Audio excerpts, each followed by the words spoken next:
Sir বাইদেউসকল অষ্টম দৰমহা আয়োগৰ অধীনত চৰকাৰী কৰ্মচাৰীসকলৰ তেখেতসকলৰ যি ঘৰ ভাড়া আছে গৃহ ভাত্তা এইচাৰে সেয়া আপোনাৰ বৃদ্ধি পাব বুলি জনা গৈছে হয় ছাৰ বাইদেউসকল।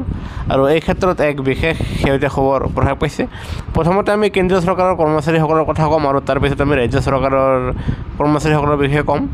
কেন্দ্ৰীয় চৰকাৰৰ কৰ্মচাৰীসকলৰ আপোনাৰ তিনিটা শ্ৰেণী, সেয়া এক্স, ৱাই আৰু জেড। এক্স কেটাগৰীৰ যি কৰ্মচাৰীসকল আছে তেখেতসকলে ধৰক দিল্লী মুম্বাইত থাকিলে 27% ঘৰ ভাড়া লাভ কৰে। ৱাই শ্ৰেণীৰ কেটাগৰী পুনে লক্ষ্ণৌ এনেকুৱা চহৰৰ 18% ঘৰ ভাড়া লাভ কৰে। ঠিক তেনেদৰে জেড শ্ৰেণীৰ সৰু চহৰৰ কৰ্মচাৰীসকলে 9% যি ঘৰ ভাড়া লাভ কৰে সেয়া আপোনাৰ 27ৰ ঠাইত 30, ৱাই 18ৰ ঠাইত 20, আনহাতে জেডৰ 9ৰ ঠাইত 10% ঘৰ ভাড়া বৃদ্ধি কৰিব বুলি জনা গৈছে। আনহাতে অসম চৰকাৰৰ অধীনৰ চৰকাৰী কৰ্মচাৰীসকলে অসম চৰকাৰে যি আপোনাৰ দৰমহা বৃদ্ধি কৰিব সংশোধন কৰিব তাত কৰ্মচাৰীসকলে যি বৰ্তমান 7%, 8% নাইবা 10% যি ঘৰ ভাড়া পাই আছে সেই কৰ্মচাৰীসকলৰ ঘৰ ভাড়াও আকৌ আপোনাৰ 2-3% বৃদ্ধি কৰিব পাৰে বুলি বিশেষ খবৰৰ ভিত্তিত জনা গৈছে।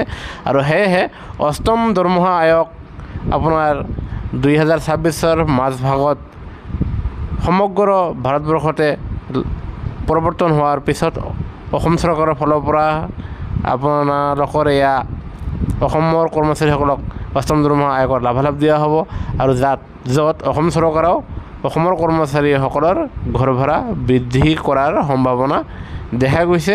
আৰু এইবাৰ আপোনালোকৰ ফিডমেন ফেক্টৰ 1.92ৰ পৰা 2.10, মানে 1.92ৰ পৰা 2.10 হোৱা পৰিলক্ষিত হৈছে। তেনে ক্ষেত্ৰত আপোনালোকৰ যিমান বেছিক আছে সেই বেছিক পে আপোনাৰ দ্বিগুণ হ'বলৈ গৈ আছে।